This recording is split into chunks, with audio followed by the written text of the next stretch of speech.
வானொலியில் கேட்டு மகிழ்ந்த தென்கட்சி கோ சுவாமிநாதன் ஐயா அவர்களின் இன்றொரு தகவல் தொகுப்பினை கேட்டு மகிழுங்கள். ஒரு பெரிய அரசன் இந்த உலகம் பூராவே ஆண்டுகிட்டு இருந்தான்.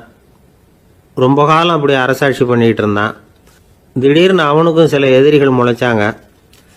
அவங்கெல்லாம் ஒன்று சேர்ந்து இவனை தோற்கடிச்சுட்டாங்க. தோற்று போனதும் இவனுக்கு பயம் வந்துட்டுது, எங்கே எதிரிகள் நம்ம கொண்டுடுவாங்களோ அப்படின்னு. வெளியில் வந்தால் தனக்கு ஆபத்துன்னு பயந்துக்கிட்டு யாருக்கும் தெரியாமல் ஒரு குகைக்குள்ளே போய் பதுங்கி கிடக்கிறான். நிலைமையை பாருங்கள். முதல் நாள் அரண்மனையில் அதிகாரம் பண்ணிக்கிட்டு இருந்தவன் மறுநாள் குகையில் பயந்து போய் பதுங்கி கிடக்கிறான். ராத்திரி நேரம் வந்தது, பசி வயத்தை கிள்ளுது, பிச்சை எடுத்து சாப்பிட வேண்டிய நிலைமை. பிச்சை எடுக்கிறதுக்கு பாத்திரம் வேணுமே, என்ன பண்ணுறது அப்படின்னு அங்கேயும் இங்கேயும் பார்க்குறான். ஒரு மூலையில் யாரோ விட்டுட்டு போன ஒரு ஓடு கிடக்குது. அதை எடுத்துக்கிட்டு புறப்பட்டான். இருட்டில் வழி புரியல. ஏதோ ஒரு யூகத்தில் காலை மெதுவாக எடுத்து வச்சு நடந்து போயிட்டுருக்கிறான். வழியில் ஒரு கருப்பு நாய் படுத்து கிடந்தது. இருட்டில் அவன் இது கண்ணுக்கு சரியாக தெரியல. அவனுக்கு தவறி போய் காலை வச்சுட்டான் அது மேலே. நாய் சும்மா இருக்குமா, வள்ளுன்னு விழுந்து கடிச்சு விட்டுது. காலை பார்க்குறான், காலத்தையும் நினச்சி பார்க்குறான். அரண்மனையில் வீரக்கழல் அணிந்த காலை உடைய மன்னா அப்படின்னு புகழ்வாங்களே புலவர்கள்லாம். ஆனால் அது இன்றைக்கி நாய் கடித்த காலம் ஆயிட்டுதே அப்படின்னு நினைக்கிறான். அது மட்டும் இல்லை, முன்னாடியெல்லாம் பொற்கிண்ணங்களில் தான் அவன் சாப்பிடுவான். ஆனால் இப்போது உடஞ்சி போன ஓட்டு, அது ஓட்டை கையில் வச்சுக்கிட்டு நிற்கிறான். அதில் யாராவது சாப்பாடு போடுவாங்களான்னு. முன்னாடியெல்லாம் நிறைய பேர் அரண்மனைக்கு வருவாங்க. அரசருக்கு காணிக்கைன்னு சொல்லி இவன் காலடியில் கொண்டாந்து கொட்டுவாங்க. அப்போலாம் இவன் அந்த ஜனங்களுடைய முகத்தை திரும்பி கூட பார்க்கறதில்ல. ரொம்ப கர்வமாக உட்காந்துருப்பான். அதே ஆள் இன்றைக்கி எல்லார் கண்ணுலேயும் படுறது மாதிரி பிச்சை எடுத்துக்கிட்டு இருக்கிறான். அப்போலாம் காணிக்கைகளை தன்னுடைய கையால் வாங்கிறது தனக்கு கௌரவ குறைச்சல்னு நினச்சி தன்னுடைய வேலைக்காரங்களை விட்டு தான் அதை வாங்க சொல்லுவான். இப்போ பார்த்தீங்கன்னா அவனே தன் கையாலேயே பிச்சை வாங்குறான். நினச்சி பாருங்கள், அந்த மனுஷன் நாள் அரசன், மறுநாள் பிச்சைக்காரன். எவ்வளோ வித்தியாசம்! செல்வம் தான் இப்படி ஒரு வித்தியாசம் ஏற்படுறதுக்கு காரணம். அப்படிப்பட்ட செல்வம் வாழ்க்கையை நடத்துறதுக்கு நமக்கு தேவை தான். ஆனால் அதையே நாம் அடைய வேண்டிய பயனாக நினைக்கிறோம் பாருங்கள், அதுதான் வேடிக்கை. இதை நம்மாழ்வார் அழகாக ஒரு பாசுரத்தில் சொல்கிறார். ஒரு நாயகமாய் ஓட உலகுடன் ஆண்டவர், கருணாய் கவர்ந்த காலர், சிதைகிய பானையர், பெருநாடு காண இம்மையிலே பிச்சைதாம் கொள்வர், திருநாரணன் தாழ் காலம் பெற சிந்தித்து உய்மினோ அப்படிங்கிறார் நம்மாழ்வார். ஒரு பெரிய பணக்காரர் ஒரு துறை வீட்டை போய், சாமி என்கிட்ட நிறைய பணம் இருக்குது, இருந்தாலும் நிம்மதி இல்லை, என்னால் நிம்மதியாக இருக்க முடியல, என்ன காரணம்னு கேட்டாராம். உடனே அந்த துறவி இதுக்கு நேரடியாக பதில் சொல்லாமல் பக்கத்தில் நின்றுக்கிட்டு இருந்த ஒரு குழந்தைய கூப்பிட்டார். அது ஓடியாந்தது. ஒரு ஆப்பிள் பழத்தை எடுத்து அது கையில் கொடுத்தார். அதை வாங்கிக்கிட்டு குழந்தை சிரிச்சுது. இன்னொரு பழத்தை எடுத்து கொடுத்தார். அதை இன்னொரு கையில் வாங்கிட்டு சிரிச்சுது. மூணாவது ஆப்பிள் எடுத்து கொடுத்தார். 2 பழத்தையும் நெஞ்சில் அணைச்சிக்கிட்டு 3ஆவது பழத்தையும் வாங்கிறதுக்கு முயற்சி பண்ணிச்சு. ஆனால் அது உடனே நழுவி கீழே விழுந்து உருண்டு ஓடிச்சு. ஏற்கனவே இருந்ததும் விழுந்துட்டுது. இப்போ அந்த குழந்தை அழ ஆரம்பிச்சுட்டுது.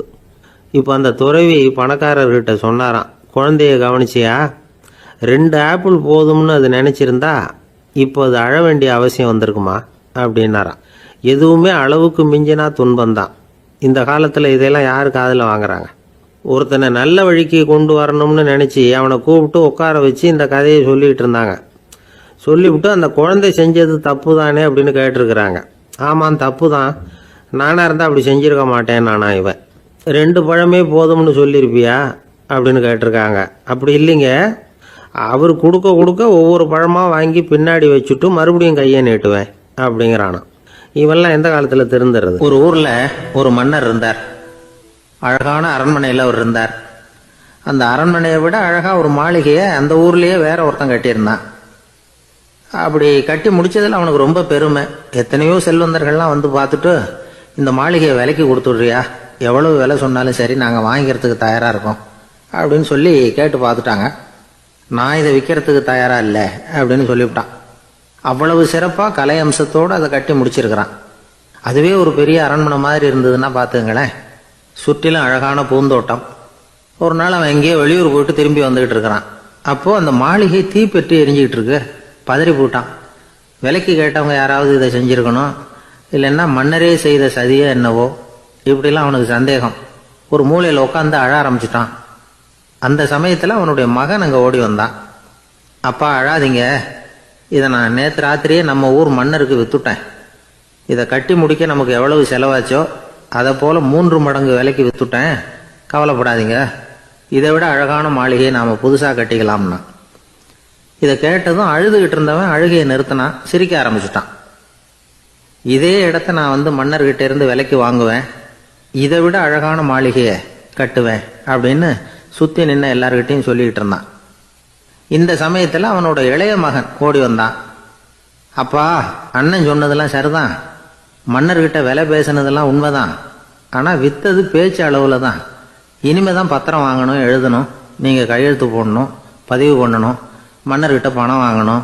அதுக்காகத்தான் உங்களை எதிர்பார்த்துக்கிட்டு இருந்தோம். அதுக்குள்ளே இப்படி ஆயிட்டுதுன்னா. இப்போ சிரிச்சுக்கிட்டு இருந்தாவன் சிரிப்பை நிறுத்தினான். மறுபடியும் குழந்தை மாதிரி அழ ஆரம்பிச்சிட்டான். இது ஒரு சம்பவம். இதிலிருந்து என்ன தெரியுது? அந்த அழகான மாளிகை தன்னுடையது அப்படின்னு நினைக்கும் பொழுது அவனுக்கு அழுகை வந்தது. அது தன்னுடையது இல்லை அப்படின்னு நினைக்கிற போது சிரிப்பு வந்தது. மறுபடியும் அது தன்னுடையது தான் அப்படிங்கிற உணர்வு வரும்பொழுது அழுகை. எது எதிலிருந்து நீ நீங்கி இருக்கிறாயோ அது அதிலிருந்து உனக்கு துன்பம் இல்லை அப்படிங்கிறார் திருவள்ளுவர். இந்த உடம்பு என்னுடையதில்லை அப்படிங்கிற உணர்வு வந்துட்டா அது ஒரு பெரிய நிலை. அந்த நிலை வரணும். எல்லாத்தையும் பயன்படுத்திக்கலாம், ஆனால் பற்றில் விழுந்துடக்கூடாது. உலகத்தில் இருங்கள், ஆனால் உலகத்தவராக இருக்காதீர்கள். உலகிற்குள் இருங்கள், உலகம் உங்களுக்குள் வந்துவிட அனுமதிக்காதீர்கள். விலகி இருங்கள், விழித்திருங்கள், மௌனமாய் பார்த்திருங்கள் அப்படிங்கிறது சான்றோர் கருத்து. செய்ய வேண்டிய கடமையிலிருந்து விலகி இருக்கிறவர்கள் நம்ம கிட்ட நிறைய பேர் உண்டு. அப்படிப்பட்ட ஒருத்தர் டாக்டர் கிட்ட போனார். டாக்டர், நான் ஒரு கவர்மெண்ட் ஆஃபீஸில் வேலை பார்க்குறேன், எனக்கு ஒரே அசதியாக இருக்குது, என்னை சோதிச்சு பாருங்க, ஆலோசனை சொல்லுங்க ஏதாவதுன்னார். டாக்டர் அவரை பரிசோதனை பண்ணி பார்த்துட்டு சொன்னார், இதோ பாரு, உனக்கு இப்போ தேவைப்படுறது முழு ஓய்வு. நீ எவ்வளவு சீக்கிரமாக ஆஃபீஸுக்கு போறியோ அவ்வளவுக்கு உனக்கு நல்லது அப்படின்னாராம். ஆந்திர நாட்டில் ஒரு அரசர் இருந்தார். அந்த அரசர்கிட்ட ஒரு அமைச்சர் இருந்தார். அந்த அமைச்சர் பேர் ராயண பாஸ்கர். அவர் ஒரு பெரிய அறிவாளி. அது மட்டும் இல்லை, மிகச்சிறந்த கொடையாளி. யார் எது கேட்டாலும் இல்லைன்னு சொல்ல மாட்டாராம். அதன் காரணமாகவே அவர்கிட்ட இருந்த செல்வம் நாளுக்கு நாள் குறைஞ்சிக்கிட்டே வந்துட்டு தான். கடைசியில் குடும்பத்துக்குன்னு எதுவும் வைக்காமலே அவர் போய் சேர்ந்துட்டார். மகனும் இறந்துட்டார். அந்த குடும்பத்தில் மிஞ்சி இருந்தது அவருடைய மருமகள், ஒரு பேரன், அவ்வளவுதான். இருந்த ஒரே சொத்து பழுதடைஞ்ச ஒரு வீடு. அந்த அம்மா மற்ற வீடுகளில் வேலை செஞ்சு தன்னுடைய பிள்ளைய படிக்க வச்சுக்கிட்டு வராங்க. அந்த புள்ள ஒரு பெரிய வள்ளலுடைய பேரன்கிறது அந்த பள்ளி வாத்தியார்களுக்கும் தெரியும். அதனால் அவங்களும் இவங்ககிட்ட கொஞ்சம் அன்பாகவும் அக்கறையாகவும் பழகி பாடம் சொல்லி கொடுத்துக்கிட்டு இருக்கிறாங்க. ஒரு நாள் ஒரு புகழ்பெற்ற கவிஞர் ஒருத்தர் அந்த பள்ளிக்கூடத்துக்கு வந்திருக்கிறார். ஆசிரியர்கள்கிட்ட பேசிக்கிட்டு இருந்தப்போ ஒரு செய்தியை சொன்னாராம். ராயண பாஸ்கருங்கிற வள்ளல் எனக்கு நிறைய உதவிகள் செஞ்சிருக்கார், என்னை பாராட்டி பரிசுகள்லாம் கொடுத்துருக்கிறார். அந்த வள்ளல் வாழ்ந்த கிராமத்தை பார்க்கணுங்கிறதுக்காக தான் இப்போ இங்கே வந்திருக்கிறேன் அப்படின்னாராம். ஆசிரியர் உடனே இந்த பையனை கூப்பிட்டு, இதை பாருங்கள், இவன் யார் தெரியுமா, நீங்கள் குறிப்பிடுகிற அந்த வள்ளலின் பேரன் அப்படின்னு அறிமுகப்படுத்தினாராம். கவிஞரின் கண்களில் ஆனந்த கண்ணீர். அந்த பரவச நிலையிலேயே அந்த வள்ளலை பற்றி கவி பாட ஆரம்பிச்சுட்டாராம். இந்த சின்ன பையன் அதை கேட்டிருக்கிறான். உடனே என்ன பண்ணான் தெரியுமோ, தன் கையில் அணிஞ்சிருந்த ஒரு பொன் வளையலை கழட்டி அந்த கவிஞருக்கு பரிசாக கொடுத்துட்டானோ. எல்லாருக்கும் ஆச்சரியம். தாத்தா இருக்கும் நிலையில் கொடுத்தார், பேரன் இல்லாத நிலையிலையும் கொடுக்குறான். பையனை எல்லாரும் பாராட்டினாங்களாம். இருந்தாலும் அவனுக்குள்ள ஒரு பயம் எதுவாக ஆரம்பமாச்சு. பள்ளிக்கூடம் விட்டு வீட்டுக்கு வரும்பொழுது அந்த பயம் இன்னும் அதிகமாயிட்டுது. அம்மா என்ன சொல்லுவாங்களோ தெரியலையே, ஏதோ திடீர்னு தோணிச்சு வளையல கட்டி கொடுக்கணும்னு கொடுத்துட்டோம். குடும்பம் இருக்கிற நிலையில் இப்படி நான் செஞ்சது தப்பா, வீட்டு செலவுக்கே அம்மா எவ்வளவு கஷ்டப்படுறாங்க, வீட்டுக்கு போனதும் என்ன நடக்குமோ தெரியலையே அப்படின்னு நினச்சி பயந்துக்கிட்டே அவன் வீட்டுக்குள்ளே அடி எடுத்து வைக்கிறான். அம்மா கூப்பிட்டு சாப்பாடு போட்டாங்க. அவங்க கண்ணில் படக்கூடாதுங்கிறதுக்காக ஒரு கையை பின்னாடி மறைச்சிக்கிட்டே இருந்தான். அம்மா இதை கவனிச்சிட்டாங்க. ஏய், உன் கையை ஏன் அப்படி வச்சிருக்கிற, உன் கைக்கு என்னாச்சு, ஏதாவது அடிபட்டு போச்சா அப்படின்னு கேட்டுக்கிட்டே கையை எடுத்து பார்க்குறாங்க. வளையல காணலை. வளையல் எங்கே அப்படின்னு கேட்குறாங்க. இவன் தயங்கிக்கிட்டே நடந்ததை சொல்கிறான். அதை கேட்டதும் அந்த அம்மாவோட முகம் கோபத்தால் சவுந்து போச்சான். முட்டாளே, என்ன காரியம் பண்ண அப்படின்னு கன்னத்தில் அரைஞ்சிட்டாங்களாம். அம்மா, என்னை அடிக்காத, ஏதோ தெரியாமல் தப்பு பண்ணிட்டேன் அப்படின்ட்டுருக்கான். மகனே, வளையலை கொடுத்ததுக்காக நான் உன்னை அடிக்கலை அப்படிங்க, பின்ன எதுக்கு அடித்தேன்னு கேட்டிருக்கான். உன் பாட்டனார் ஒரு பெரிய வள்ளல், அவர் எதையும் பாதி வேலையை செய்யறதில்ல. அவருடைய பேரை நீ அரைகுறை வேலை செஞ்சுட்டு வந்திருக்கிற அப்படின்னாங்களாம். என்னம்மா சொல்கிறேன்னு இருக்கான். நீ ஒரே ஒரு வளையலை மட்டும்தானே கழட்டி கொடுத்துருக்குற, கொடுக்கறதா இருந்தால் ரெண்டையும் சேர்த்துல கொடுத்துருக்கணும், அதுதானே உங்கள் தாத்தாவுக்கு பெருமை அப்படின்னாங்களாம். அம்மா தெரியாமல் இப்படி செஞ்சுட்டேன், உங்கள்கிட்டையும் அரை வாங்கிட்டேன் அப்படி இப்படின்னு அவன் சொல்லியிருக்கிறான். இப்போ அம்மா கொஞ்சம் இருங்க, அந்த கவிஞர் இன்னைக்கு நம்ம ஊரில் தான் தங்கியிருப்பார், நாளைக்கு காலையில் தான் அவர் வந்து எங்கே இருக்காருன்னு விசாரித்து இன்னொரு வளையலையும் கொடுத்துட்றேன் அப்படின்ட்டுருக்கான். மகனே, நல்ல செயல்களையெல்லாம் நாளைக்குன்னு ஒத்தி போடாத, நாளைக்கு என்ன நடக்குங்கிறது யாருக்கு தெரியும், இப்போவே போ, எங்கே இருக்காருன்னு பாரு அப்படின்ட்டுருக்காங்க. மகன் புறப்பட்டான், பள்ளி ஆசிரியர்கிட்ட போய் கேட்டானா அந்த கவிஞர் எங்கே இருக்காருன்னு. அவர் சொன்னாராம். உடனே போய் அவர் இருக்கிற இடத்துல கதவை தட்டியிருக்கான். ராத்திரி நேரத்தில் இவனை கண்டதும் அவருக்கு ரொம்ப ஆச்சரியம். இவன் இன்னொரு கை வளையலையும் எடுத்து நீட்டியிருக்கான். அவர் திகைச்சு போய் நிற்கிறார். அவரால் என்ன பண்ணுறதுன்னே தெரியல, ஆனந்த கண்ணீர். இது வந்து பெரியவர்கள் கூற கேட்ட ஒரு வரலாறு. இன்னைக்கு இப்படிப்பட்டவங்களை பார்க்க முடியுமா? வறுமை வந்து வள்ளல் தன்மையை ஒன்று செய்து விடாதுங்கிறதுக்கு இது ஒரு உதாரணம். ஒருத்தன் இன்னொருத்தனை பார்த்து கேட்டானா, எங்கள் தாத்தா உங்கள் தாத்தாவுக்கு 100 ரூபா கடன் கொடுத்துருக்கிறார், அதை எப்போ திருப்பி கொடுக்க போகிறேன்னு. கவலைப்படாத, எங்கள் பேரன் அதை உங்கள் பேரன்ட்ட திருப்பி கொடுத்துருவான் அப்படின்னு அவன். ஒரு ஊரில் ஒரு ராஜா இருந்தார். பெரிய அரண்மனையில் தான் இருக்கிறார். எல்லா வசதியும் இருந்தது. இருந்தாலும் அவர் எல்லாரும் சொல்கிறது எப்படி தெரியுமா? பிச்சைக்கார ராஜா. அப்படி ஒரு பேர் அவருக்கு நிலைச்சி போச்சு. ஜனங்களும் சரி, மற்ற தேசங்களில் உள்ளவங்களும் சரி, அவர் அந்த பேர் சொல்லியே குறிப்பிடுறது வழக்கமாக போட்டுது. இது அவருக்கு ரொம்ப கவலையாக போச்சு. என்ன இது, நம்மளை தேடி வர்றவங்களுக்கெல்லாம் நாம் சோறு போடுறோம், நம்ம புகழ்ந்து பாடல் ஏற்றி கொண்டு வர்ற புலவர்களுக்கெல்லாம் அவங்க எப்படி வந்தாலும் ஒருவேளை சோறு போடணுங்கிறது உத்தரவு. இவ்வளவுலாம் செஞ்சும் நம்மளை போய் பிச்சைக்கார ராஜான்னு எல்லாரும் சொல்கிறாங்களே, அது ஏன், எதுக்காக அப்படி சொல்கிறாங்க? இதுதான் ராஜாவுக்கு குழப்பம். சரி, இதை பற்றி நம்ம அமைச்சர்கள் கிட்ட கேட்கலாமா அப்படின்னு யோசனை பண்ணார். இந்த விஷயத்தை போய் அவங்க கிட்ட எப்படி கேட்கறதுன்னு அவருக்கு தயக்கமாக இருந்தது. கௌரவ குறைச்சலாக தெரிஞ்சுது அவருக்கு. சரி, சாதாரண குடிமக்கள் கிட்ட இதை பற்றி கேட்கலாமா அப்படின்னு யோசனை பண்ணார். கேட்கலாம், ஆனால் அவங்க யாரும் ராஜா முன்னாடி வந்து நின்று தைரியமாக பேசக்கூடிய அளவுக்கு இல்லை. ராஜாவோட குழப்பம் நாளுக்கு நாள் அதிகமாக போச்சு. கடைசியாக அவர் ஒரு முடிவுக்கு வந்தார். அதாவது, இதை பற்றி ஒரு பிச்சைக்காரங்கிட்டே கேட்டு பார்த்துட்டா என்ன. இதுதான் அவர் பண்ண முடிவு. உடனே மாறு வேஷம் போட்டுக்கிட்டு நகர்வலம் போனார். ஒரு பிச்சைக்காரனை கண்டுபிடிச்சார். இதை பாருப்பா, நம்ம ராஜாவை எல்லாரும் பிச்சைக்கார ராஜான்னே சொல்கிறாங்களே, அதுக்கு என்ன காரணமாக இருக்கும் அப்படின்னு கேட்டார். அதுக்கு அவன் சொல்கிறான், இதுக்கான பதிலை இன்னும் ஒரு 30 நாளில் சொல்கிறேன் அப்படின்னா. உடனே இவருக்கு சந்தோஷம். உண்மையை அவங்ககிட்ட சொன்னார். நான் வேற யாரும் இல்லை, நான் தான் இந்த நாட்டு ராஜா. இப்போ நீ என் கூடவே வந்துடு, அரண்மனையிலேயே தங்கிக்கோ, 30 நாள் கழித்து எனக்கு பதில் சொல்லிவிட்டு அதுக்கப்புறமா நீ போகலாம் அப்படின்னு சொல்லி அழைச்சிட்டு வந்துட்டார். அரண்மனையில் ஒரு மூலையில் அவன் தங்கறதுக்கு இடம் கொடுத்தார். தினம் 2 வேளையும் இவனுக்கு சோறு போடுங்க அப்படின்னு உத்தரவு போட்டார். ராஜா கொடுத்த இடத்துல போய் உக்காந்துக்கிட்டான் அந்த பிச்சைக்காரன். தினமும் அந்த அரண்மனையில் நடக்கிறதையெல்லாம் கவனிச்சுக்கிட்டு வந்தான். வேளைக்கு சாப்பாடு வரும், சாப்பிட்டுக்கிட்டு இருக்கான். இப்படி 30 நாள் முடிஞ்சுது. ராஜா வந்தார். என்ன, என்னோட கேள்விக்கு பதில் என்னன்னு கண்டுபிடிச்சிட்டியான்னார். கண்டுபிடிச்சிட்டேன்னா. என்ன எல்லாரும் பிச்சைக்கார ராஜான்னு சொல்றாங்களே, அது நியாயமா படுதா உனக்குன்னு கேட்டார். நியாயமா தான் படுது, சந்தேகம் இல்லாம நீங்க பிச்சைக்கார ராஜா தான். என்னதான் நீங்க வசதியோடவும் படைபலத்தோடவும் இருந்தா கூட நீங்க வந்து எங்க வர்க்கத்தை சேர்ந்த ஆசாமி தான் அப்படின்னு அடிச்சு சொல்லிவிட்டான் அந்த ஆள். எதனால் அப்படி சொல்றேன்னு கேட்டார் இவர். அரசே, ஒரு உண்மையை கண்டுபிடிச்சி சொல்றதா நான் உங்ககிட்ட சொன்னேன். நீங்க ராஜ பரம்பரைன்னா உடனே உங்க கழுத்துல கிடக்கிற முத்து மாலையை கழட்டி பரிசா கொடுத்துருப்பீங்க, பொன்னையும் மணியையும் கொடுத்துருப்பீங்க.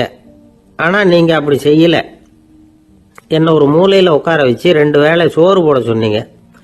உங்களை தேடி யார் வந்தாலும், யார் வந்து பாராட்டி பேசினாலும் அல்லது பிரச்சனைகளை சொன்னாலும் நீங்க செய்யற ஒரே காரியம் சோறு போடுறது தான். பிச்சைக்காரனுக்கு சோறு மட்டும்தான் உலகம். உங்க விஷயத்திலையும் நீங்க அப்படித்தான் நினைக்கிறதாக தெரியுது. நல்லா கவனிங்க. எந்த ஒரு பிரச்சனைக்கும் சோறு தான் முடிவுன்னு நினைக்கிறீங்க பாருங்க. நீங்க சந்தேகம் இல்லாத எங்களை சேர்ந்த ஆளுதான் அப்படின்னு விட்டான் அந்த பிச்சைக்காரன். அதுக்கப்புறம் தான் அந்த ராஜா தன்னுடைய தவறுகளை எல்லாம் தேர்த்திக்கிட்டாராம். பசின்னு வர்றவங்களுக்கு சோறு தான் போடணும், அது தப்பு இல்லை. பாராட்ட வர்றவங்களுக்கெல்லாம் சோத்தையே போட்டு அனுப்புனா இப்படிதான் பேர் வரும். எனக்கு தெரிஞ்ச ஒருத்தர் தினமும் யாராவது ஒருத்தரை தன் வீட்டுக்கு அழைச்சிட்டு போவார், சாப்பாடு போட்டு அனுப்புவார். முன்னறிவிப்பு இல்லாமல் திடீர்னு ஒரு விருந்தாளியோட வீட்டில் போய் ஒரு நிற்கிறது வழக்கம். அந்த அம்மாவும் இவருக்காக தயார் பண்ணி வச்சிருந்ததை இவர் அழைச்சிட்டு வந்திருக்கிற விருந்தாளிக்கு போட்டுருவாங்க. விருந்தாளி சாப்பிட்டுட்டு போனதுக்கு அப்புறம் இவர் மனைவி கிட்ட உனக்கு சிரமம் வேணாம் அப்படின்னு சொல்லிவிட்டு பக்கத்தில் உள்ள ஒரு ஹோட்டலுக்கு போய் காசு கொடுத்து சாப்பிட்டுட்டு வந்துடுவார். பல நாள் இப்படி நடக்கும். ஒரு நாள் அவரை தனியாக கூப்பிட்டுக்கிட்டு போய் ஏன் இப்படி பண்ணுறீங்கன்னு கேட்டோம். அதுக்கு அவர் சொல்கிறாரு, எங்கள் வீட்டு சாப்பாட்டிலேருந்து தப்பிக்கிறதுக்கு எனக்கு வேற வழி எதுவும் தெரியல சார், அதனால தான் இப்படி பண்ணிட்டு இருக்கிறேன் அப்படின்னார். ரொம்ப பரிதாபம். ஒரு ஊரில் ஒரு மன்னன் இருந்தான், கொடுங்கோல் மன்னன். நிறைய தொந்தரவு பண்ணிக்கிட்டு இருந்தான். அவன் ஒரு தடவை என்ன பண்ணான் தெரியுமா? ஒரு தப்பும் பண்ணாத ஒரு இளைஞனை பிடிச்சி ஜெயிலில் அடைச்சுட்டான். அந்த பையனோட சொந்தக்காரங்கள்லாம் ராஜா கிட்ட போனாங்க. அவன் ஒரு தவறும் பண்ணலை, அவனை விடுதலை பண்ணுங்க அப்படின்னு கெஞ்சி கேட்டுக்கிட்டாங்க. மன்னன் யோசனை பண்ணான். அந்த இளைஞனை கூப்பிட்டுக்கிட்டு வர சொன்னான். அவனை கொண்டாந்து ராஜா முன்னாடி நிறுத்தினாங்க. இதை பாருப்பா, உன்னை நான் விடுதலை பண்ணுவேன், ஆனால் ஒரு கண்டிஷன். அந்த நிபந்தனையை நீ நிறைவேற்றினா உனக்கு விடுதலை அப்படின்னா மன்னன். சரின்னு ஒத்துக்கிட்டான் பையன். மன்னன் கண்டிஷன் என்னங்கிறத சொன்னான். உங்ககிட்ட ஒரு செம்மறி ஆட்டை கொடுக்க போகிறேன், 1 மாதத்துக்கு அதுக்கு தேவையான தீனியையும் கொடுக்க போகிறேன். 1 மாதம் கழித்து அந்த ஆட்டை எடை போட்டு பார்ப்பேன். அந்த ஆட்டின் எடை கொஞ்சம் கூட கூடி இருக்கக்கூடாது. எடை கூடி இருந்தால் உனக்கு விடுதலை கிடையாது. என்ன சொல்கிற அப்படின்னா. பையனுக்கு ஒன்றும் புரியல, பயமாக போயிட்டுது. குழம்பிக்கிட்டே நின்றுக்கிட்டு இருக்கிறான். சரி, ஒரு நாள் டைம் தரேன், நல்லா யோசனை பண்ணி பார்த்துட்டு நாளைக்கு உன் முடிவை சொல்லு அப்படின்னா மன்னன். பையன் கவலையோடு வெளியில் வந்தான். அங்கே ஒரு பெரியவர் நின்றுக்கிட்டு இருந்தார். அவர்கிட்ட விஷயத்தை சொன்னான். அந்த பெரியவர் இந்த பையனுக்கு காதோட காதாக ஒரு வழியை சொல்லி கொடுத்தார். அதை கேட்டதும் பையன் மறுபடியும் மன்னன் முன்னாடி நின்னா, உங்கள் நிபந்தனையை ஏற்றுக்கிறேன்னு சொன்னான். மன்னன் ஒரு ஆட்டுக்குட்டியையும் அதுக்கு 1 மாதத்துக்கு தேவைப்படுற தீவனத்தையும் கொடுக்கும்படியாக உத்தரவு போட்டான். கொடுத்தாங்க, ஓடிட்டு போயிட்டான். 1 மாதம் தினமும் தவறாமல் அந்த தீவனத்தை ஆட்டுக்குட்டிக்கு போட்டுக்கிட்டு இருக்கிறான். 1 மாதம் கழித்து அந்த ஆட்டை அரண்மனைக்கு ஓட்டிகிட்டு போனான். மன்னன் அதை எடை போட்டு பார்க்குறான், எடை கூடவே இல்லை, அப்படியே தான் இருக்குது. உடனே போட்ட நிபந்தனைப்படி அந்த இளைஞனை விடுதலை பண்ணிவிட்டான். சரி, ஆட்டுக்கு எடை கூடாமல் இருக்கிறதுக்கு அந்த பெரியவர் சொல்லி கொடுத்த யோசனை என்ன அப்படின்னா, அது வேற ஒன்றும் இல்லை. அந்த ஆட்டுக்கு எதிரில் அது கண்ணில் படுற மாதிரி ஒரு ஓநாயை கட்டி போட சொன்னார். அவ்வளவுதான். ஆட்டுக்கு ஓநாய்ங்கிறது பிறவி பகை. ஓநாயை பார்த்தா ஆடு நடுங்க ஆரம்பிச்சிரும், அவ்வளவு பயம். தினமும் அந்த ஆடு பயந்துகிட்டே தீனி சாப்பிட்டுது, எடை கூடல. அதுதான் ரகசியம். இது சின்ன பிள்ளைங்களுக்கான ஒரு கதை. இதிலிருந்து தெரிஞ்சுக்க வேண்டிய உண்மை என்னன்னா, நாமெல்லாம் சாப்பிட்றப்ப மனசும் உடம்பும் அமைதியா இருக்கணும். அப்பதான் அது உடம்புல ஒட்டும். அவசரத்திலையும் பயத்திலையும் சாப்பிட்டா அது சரியா ஜீரணம் ஆகாது. இன்னொரு ராஜா இருந்தார். அவரும் ஒரு இளைஞனை ஜெயிலில் அடைச்சி விட்டார். விடுதலை பண்ணணும்னா ஒரு கண்டிஷன்னார். என்னன்னு கேட்டான். ஒரு ஆட்டுக்குட்டியை அவன் முன்னாடி கொண்டாந்து நிறுத்துவேன், நீ அதுகிட்ட ஒரு கேள்வி கேட்கணும், அதுக்கு சரியான பதிலை சொல்லணும். அப்படி செஞ்சுட்டா உனக்கு விடுதலைன்னார். இளைஞன் யோசனை பண்ணி பார்த்தான். சரின்னு ஒத்துக்கிட்டான். அது பிரகாரமே ஆட்டுக்குட்டியை பதில் சொல்ல வச்சுட்டான். என்ன நடந்தது தெரியுமா? ஆட்டுக்குட்டியை கொண்டாந்து நிறுத்தினாங்க. இவன் மெதுவாக அதுகிட்ட போனான். அது காதுகிட்ட போய் ஏப்ரலுக்கு அடுத்த மாதம் என்ன மாதம்னு கேட்டான். அது உடனே மேன்னு கத்திச்சு. இவன் விடுதலை ஆயிட்டான். ஒரு ராஜா இருந்தார். நாடு பூராவும் நிறைய மரங்களை நட்டு வளர்க்கணுங்கிறது அவரோட ஆசை. தானே அதுக்கு முன்மாதிரியாக இருக்கணும்னு நினைச்சார். அரண்மனையை சுற்றி மரங்களை நட்டு வளர்த்தார். இதை பார்த்துட்டு ஜனங்களும் அவங்கவுங்க வீட்டை சுற்றி மரக்கன்றுகளை நட்டு வளர்த்தாங்க.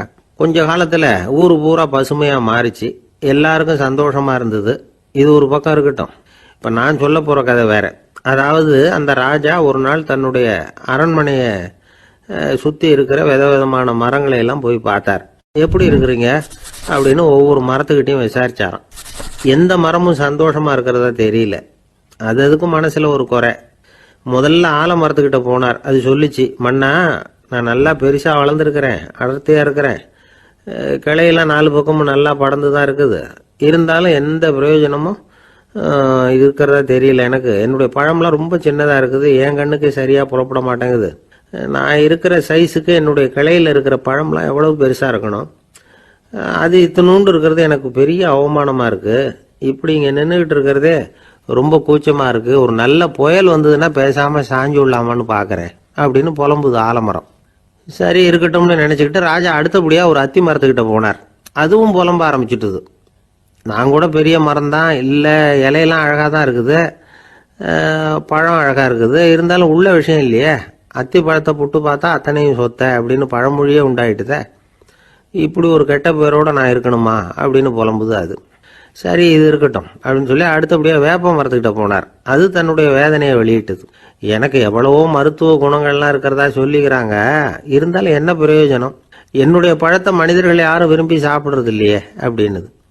ராஜா அடுத்தாப்புல இருந்த ஒரு பனை மரத்துக்கிட்ட போனார். நான் நல்லா உயரமாக தான் வளர்ந்துருக்கிறேன், மற்ற மரங்கள்லாம் என்னை அண்ணாந்து தான் பார்க்கணும், இருந்தாலும் என்கிட்ட நிழலுக்காக யாரும் ஒதுங்கிறது இல்லையே அப்படின்னுது.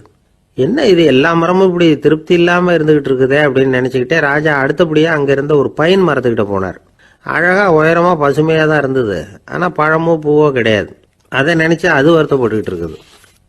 ஓக் மரம் அது ஒன்று நின்றுட்டு இருந்தது. அது என்ன சொல்லிச்சுன்னா, இலையுதிர் காலத்தில் என் மேலே இருக்கிற எல்லா இலைகளும் உதிர்ந்து போடுது, முடி கொட்டின மனிதர்கள் மாதிரி மொட்டையாக நான் நிற்க வேண்டி இருக்குது, என்ன வாழ்க்கை இது அப்படின்னு சொல்லி அழுத்துக்கிட்டது. சரி புளிய மரம் என்ன சொல்லுது பார்ப்போம்னு அதுகிட்ட போனால், என்னுடைய நிழலில் யாருமே தங்க மாட்டாங்க, உடம்புக்கு சூடுன்னு ஒதுங்கி போயிடுவாங்க, அடிமரத்தை பார்த்தீங்கன்னா பட்டையெல்லாம் உறிஞ்சி பார்க்கறதுக்கே கேவலமாக இருப்பேன் அப்படின்னுது அது.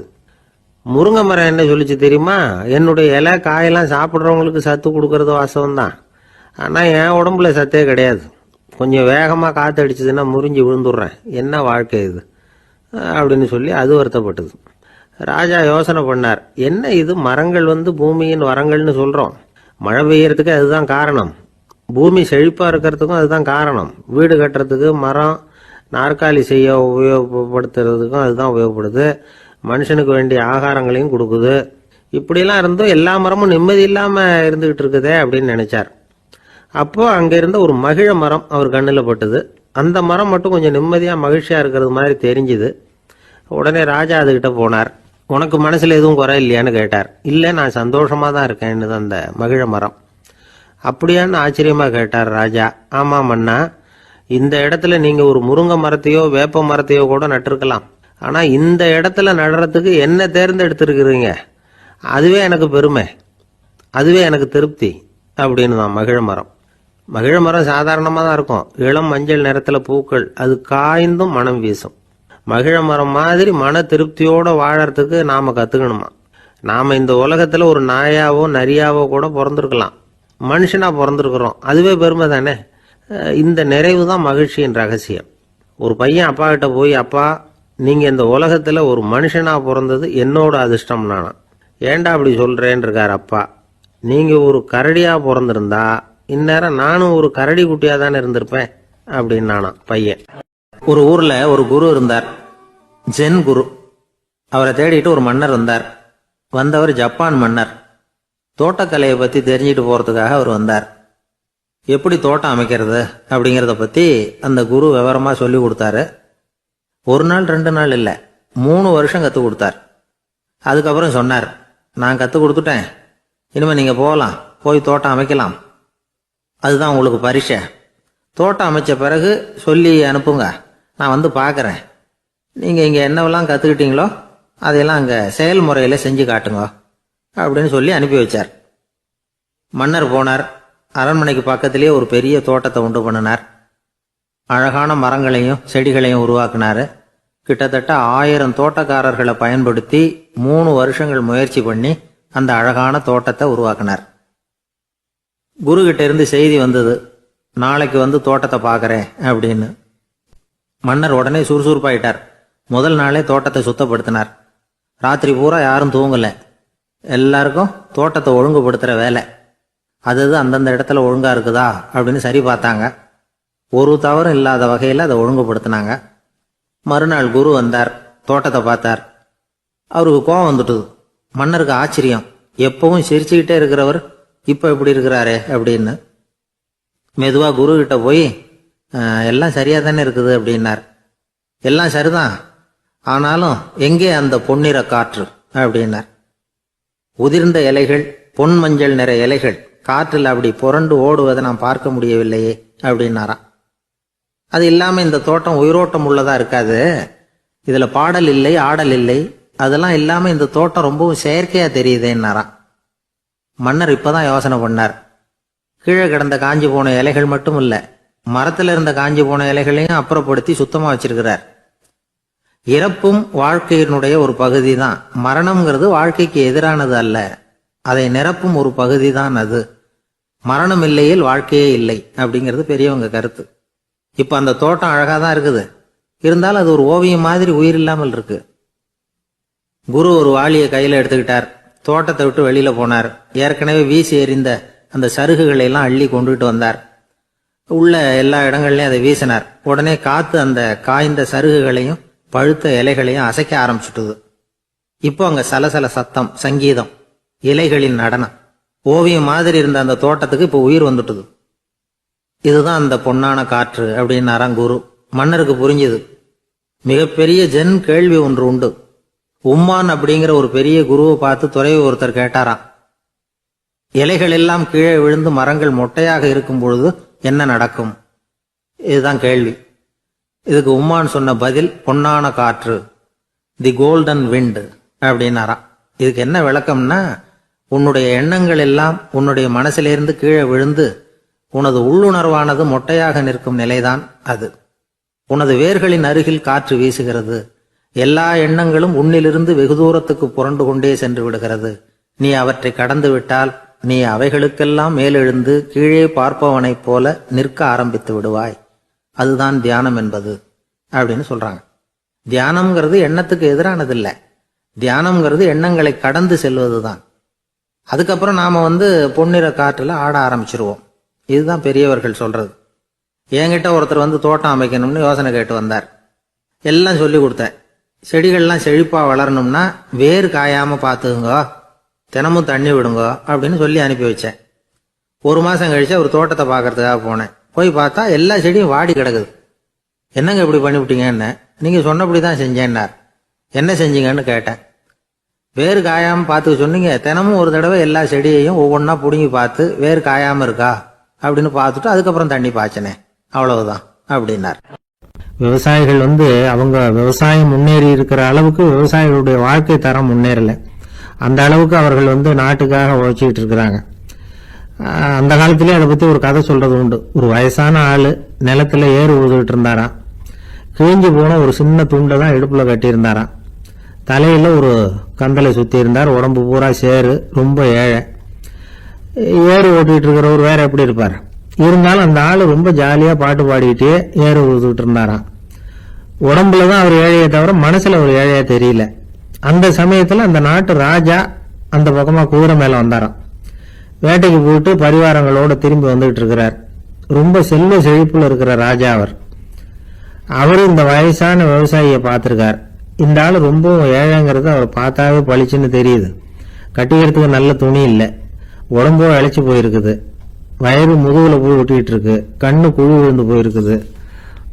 ஆனாலும் முகத்தை பார்த்தா சந்தோஷமா இருக்கிற மாதிரி இருக்கு. இவ்வளவு உற்சாகமா பாடிட்டு இருக்கிறாரே அப்படின்னு ஆச்சரியமா நினைச்சு பார்த்தார் அந்த ராஜா. சரி, அவர்கிட்ட கொஞ்சம் பேச்சு கொடுத்து பார்க்கலாம் அப்படின்னு முடிவு பண்ணார். ஐயா பெரியவரே, இப்படி கொஞ்சம் வர முடியுமான்னாராம். பொழுது போறதுக்குள்ள நான் இந்த வயல் பூரா உழவு ஓட்டி ஆகணும், அதனால பேசுறதுக்கு நேரம் இல்லை அப்படின்னாராம் அந்த பெரியவர். என்ன அவ்வளவு அவசரமா? மீதி இருந்தா நாளைக்கு உழுதக்கூடாதா? அது சரி, உனக்கு எத்தனை ஏக்கர் நிலம் இருக்கு அப்படின்னு விசாரிச்சிருக்கார் ராஜா. எனக்குன்னு சொந்தமா உள்ளங்கை அளவு கூட நிலம் கிடையாது. இது எங்க முதலாளியோட நிலம்.